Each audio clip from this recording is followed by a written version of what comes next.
हम जानते हैं कि अगर वर्ड वॉवेल से शुरू हुआ, वॉवेल का ही साउंड दे रहा है, वॉवेल से ही उच्चारण कर रहे हो तो आपको एन लगाना है।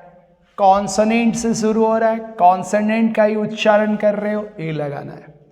कभी कभी वॉवेल से लिखना शुरू करते हैं और उच्चारण हम कॉन्सोनेंट से करते हैं तो उच्चारण के अनुसार ए।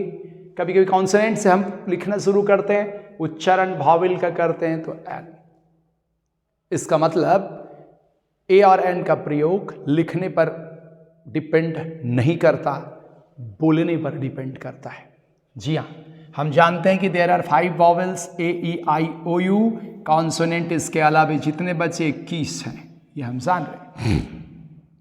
अभी एक एक वर्ड मैं क्लियर कर दूंगा आपको और आपके समझ में आ जाएगा कि कैसे इसके उच्चारण होते हैं। एज फॉर एग्जाम्पल, पेन, हम बोलते हैं पेन, राइट। अगर हम पेन बोलते हैं भैया मेरे, तो हम देखेंगे इसके हम उच्चारण क्या करते हैं, प्रोनाउंसिएशन। पेन में हम हिंदी में प का उच्चारण करते हैं, अर्थात पी का उच्चारण करते हैं। पी क्या है, कॉन्सोनेंट है, लगाना है a pen. You know very well. यहां पर जिस चीज से लिखा गया कॉन्सोनेंट से, पी कॉन्सोनेंट से लिखा गया, उच्चारण भी कॉन्सोनेंट का हो रहा है। यस, उच्चारण भी कॉन्सोनेंट से हो रहा है, तो इसलिए हमने ए लगाया। हमने बोला एग, अंडा, इसका उच्चारण एग से बोलते हैं, ए से हिंदी में लिखते हुए चलेंगे। हाँ, ए से बोलते हैं, इसका मतलब ई से बोलते हैं। ये ई वॉवेल है, उच्चारण भी वॉवेल से हो रहा है, हम लगाते हैं एन, एग। यहां तक सही है। जो चीज लिखा गया उच्चारण भी वही हो रहा है। ये बॉक्स आपका उच्चारण को इंडिकेट करेगा, ये भाग आपका उच्चारण को इंडिकेट करेगा। तो इसका मतलब कि जिस चीज से लिख रहे हैं उच्चारण भी वही हो रहा है तो कोई बात नहीं। लेकिन जब हम बोलते हैं भैया मेरे कुछ ऐसे वर्ड, जैसे हम बोलते हैं ऑनेस्ट बॉय, ईमानदार लड़का, एच कॉन्सोनेंट से शुरू हुआ, लेकिन हम इसको होनेस्ट नहीं पढ़ते, इसको हम पढ़ते ऑनेस्ट बॉय, अर्थात ओ से पढ़ते हैं, vowel, O is vowel.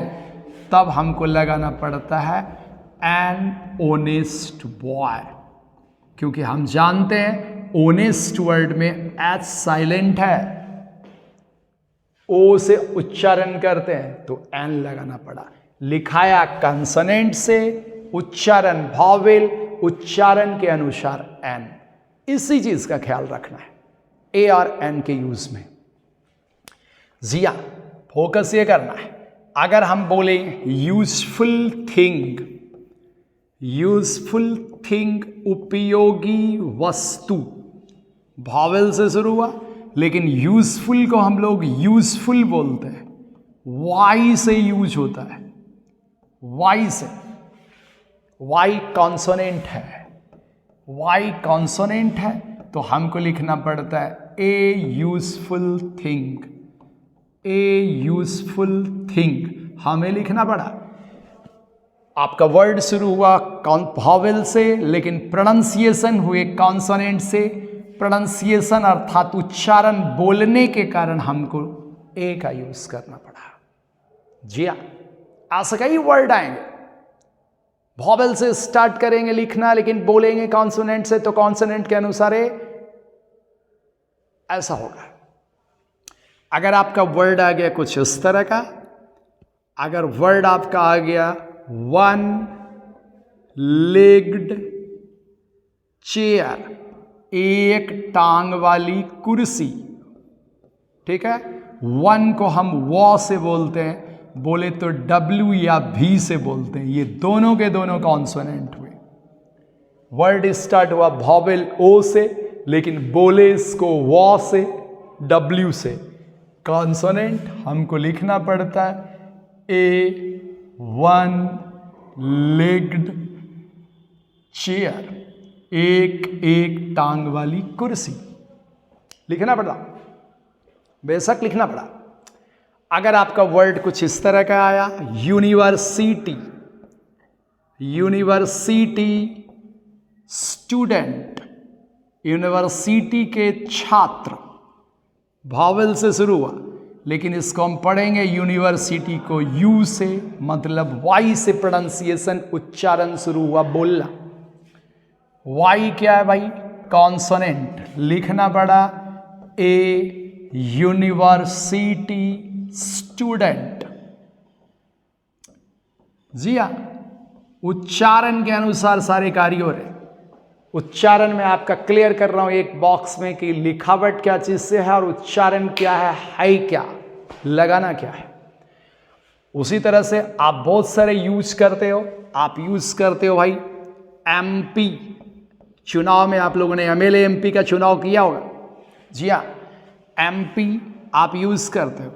M को यहां एम पढ़ पे, एम पढ़े तो मतलब ई एम, अर्थात भावल से आपका उच्चारण स्टार्ट हुआ। क्या चीज से?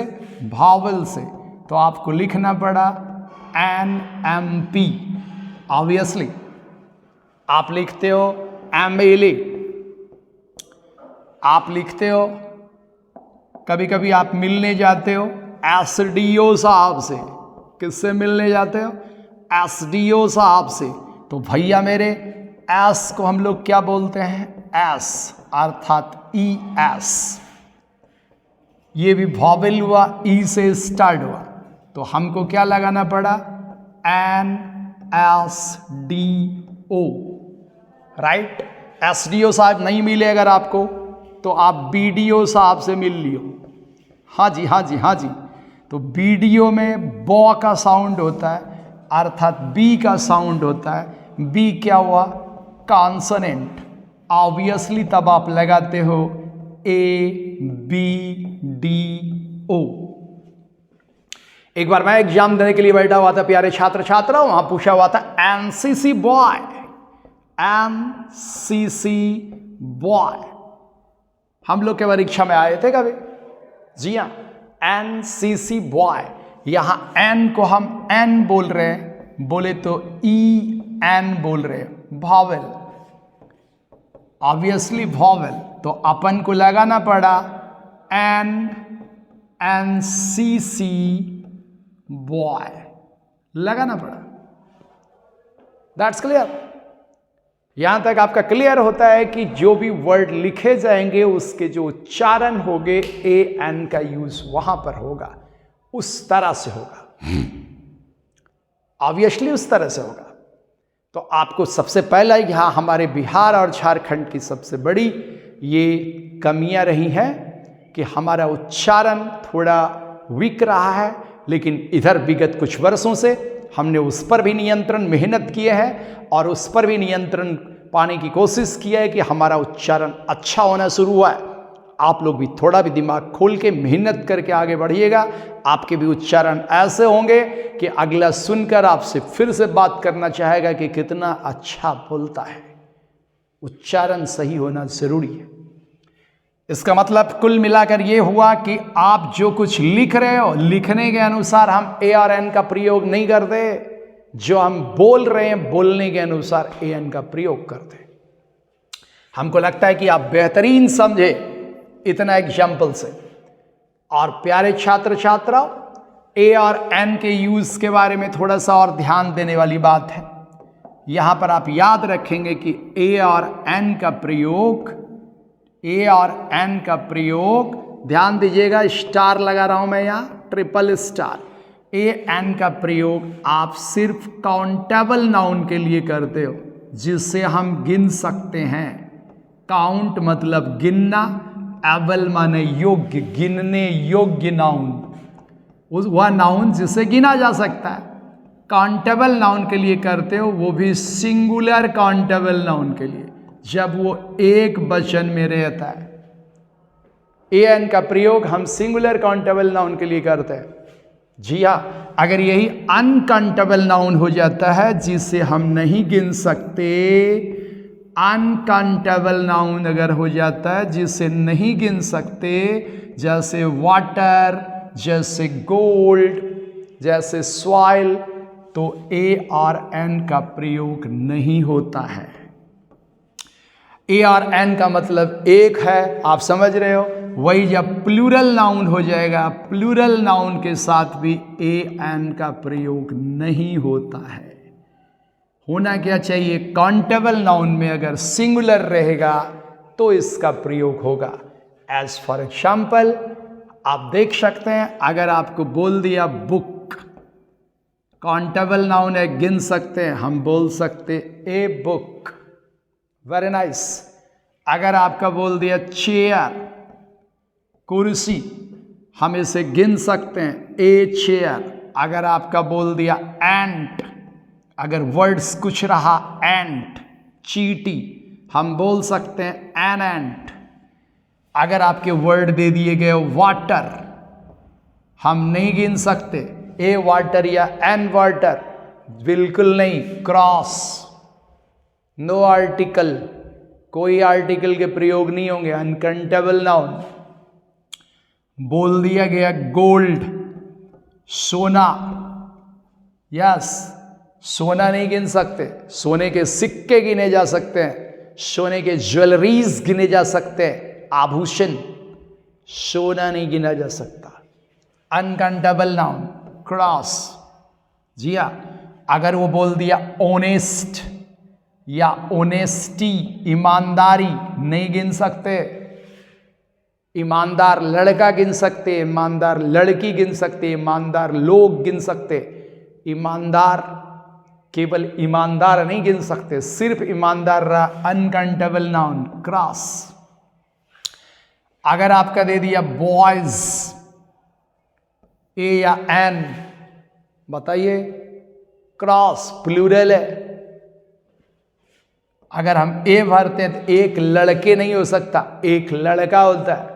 अगर आपका दे दिया गर्ल्स, प्लूरल, क्रॉस। यही अगर सिर्फ दिया बॉय, एक लड़का, ए बॉय, सिर्फ दिया गर्ल तो a girl. To the point आपको फिर एक बार बोल दूं कि अगर काउंटेबल नाउन में सिंगुलर रहेगा तो हम ए और एन का प्रयोग करेंगे। अनकाउंटेबल नाउन रहेगा जिसे नहीं गिन सकते, वो उसमें आर्टिकल के प्रयोग नहीं होते हैं। और अगर प्लूरल दे दिया तो भी हम उसमें ए एन का प्रयोग नहीं करेंगे। सिंगुलर रहा तो हम ए एन का प्रयोग करेंगे। इतना बात आपको ध्यान में लेकर चलना पड़ेगा। बिल्कुल आपको दिए जाएंगे लगभग 200 से 300 वर्ड ऐसे कि आप उसमें क्या प्रयोग करो। ऑप्शन में आपका रहेगा, या तो आपके परीक्षा में प्रश्न पूछे जा सकते हैं इस तरह से।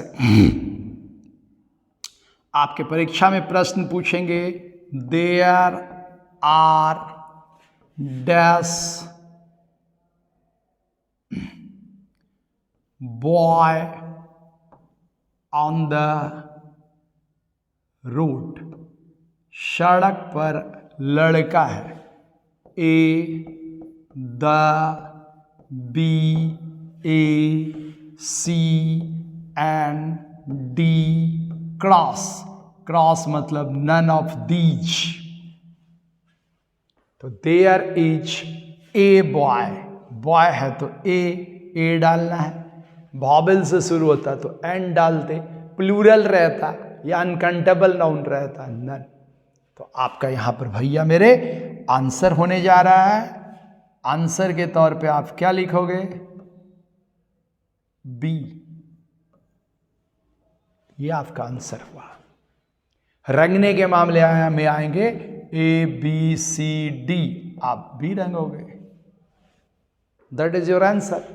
तो आपको इस तरह से अपना दिमाग स्थिर रखना है। ए एन का यूज सीखना है, फिर द का यूज सीखना है। ये चैप्टर्स बिल्कुल प्राइमरी क्लासेस के चैप्टर्स हैं, और अगर हम इसको 12 में पढ़ रहे, 11 में पढ़ रहे हैं, तो ये कोशिश करेंगे कि एक बार में दिमाग में हमेशा के लिए फिक्स कर लें।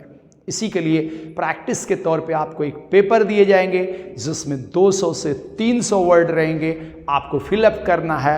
ए एन या क्रॉस मतलब नो आर्टिकल, राइट ना। तो ये रहे आपके ए और एन के प्रयोग। ए और एन के प्रयोग आपके क्लियर यहां हुए, कहां ए लगाना है, कहां एन लगाना है, कहां द लगाना है, राइट ना। अब इसका प्रैक्टिस सेट्स आपको मिलेगा और फिर आप खुश हो जाइए। धन्यवाद, आज के लिए इतना। अगली क्लास में हम लोग चलेंगे, प्रैक्टिस के लिए करेंगे, फिर उसके बाद हम लोग पढ़ेंगे यूज ऑफ द। तब हम लोग पढ़ेंगे use of the. Thank you very much, have a nice day, God bless you, good bye, नमस्ते, सलाम, सत श्री अकाल, खुदा हाफिज।